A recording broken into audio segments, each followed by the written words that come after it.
I work with a urologist in part of my practice. I'm their sex therapist. And so what ends up happening is when a guy is having issues sexually, the doctors take care of the medical part, and then I see them for the emotional part. Because how you feel about your sexuality, how you feel about yourself as a partner, and in this case mostly men because that's who I work with, really determines how they'll perform sexually.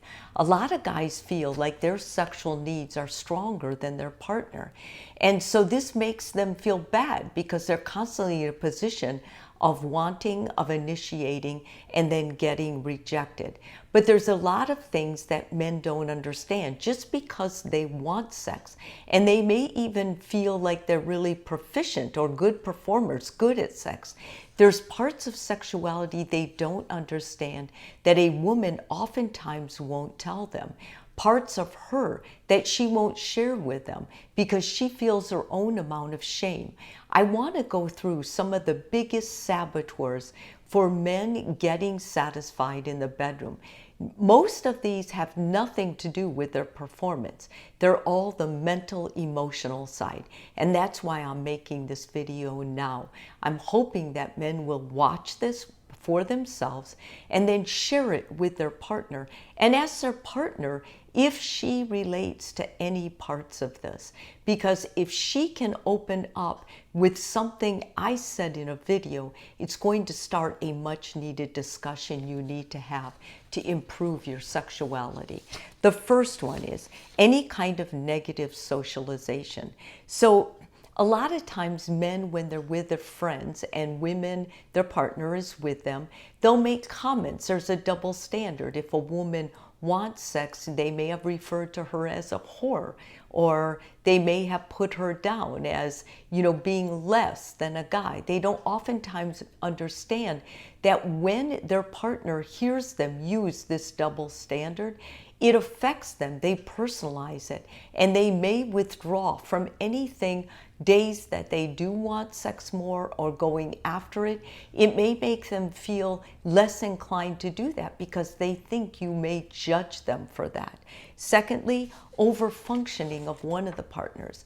If you're one of those guys who you feel or you notice that your partner's doing everything, they're carrying the emotional load as well as all the chores with the home life, with the kids, with setting up activities, this is going to show up in their libido. They're not going to be as horny. They're not going to want to have sex with you.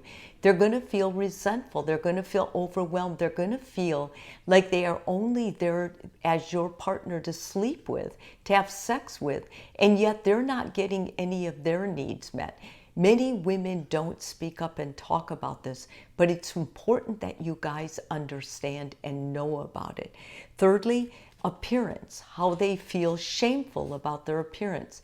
Many women grew up hearing about thunder thighs, about horse face, of being called coyote ugly, or, pancake, flat chested.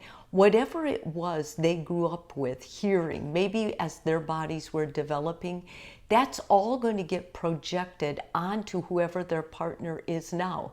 And if you mistaken, or maybe you've called someone a label, some woman they overheard you talking about in the past being ugly or flat or not attractive, then they will personalize that for themselves.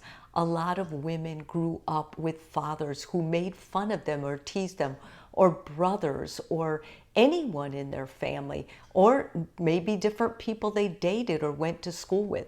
Women don't let go of that stuff.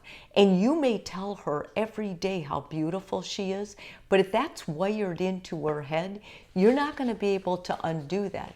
A therapist might be able to help her. You and a therapist might be able to help her, but you alone can't change how a woman feels about her body if she's suffering from shame.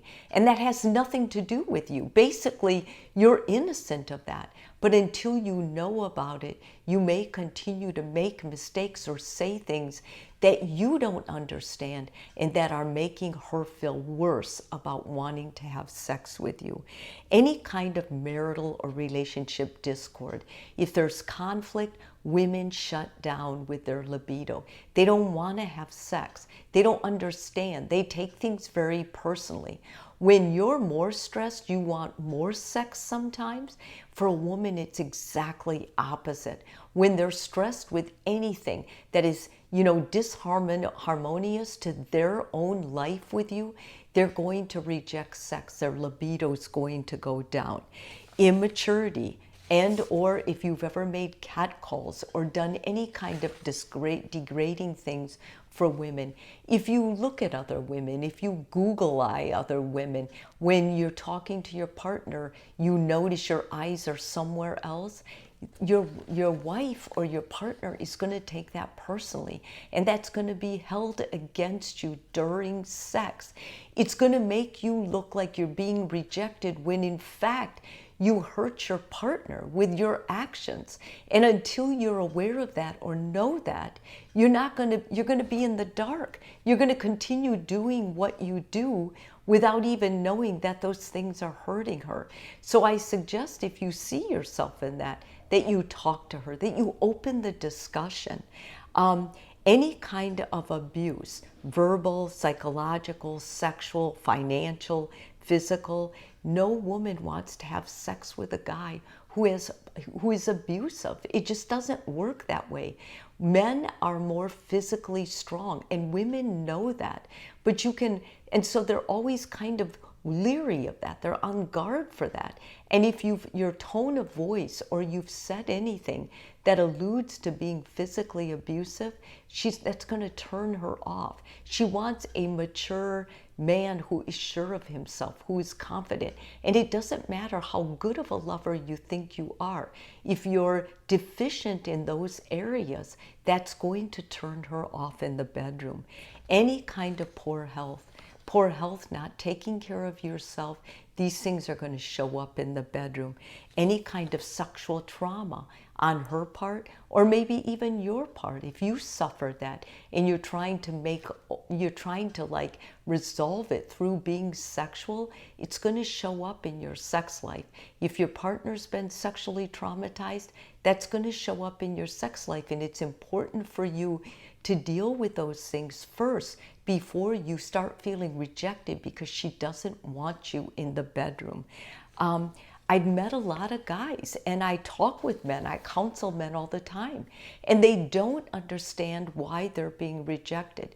But anything going on emotionally in the relationship with their partner or with themselves shows up in the bedroom. So sometimes it's as simple as, if your sex drives are not even, if you want it all the time and she doesn't, especially then, something's going on deeper than sexuality, deeper than testosterone, deeper than just getting a pill to make it better.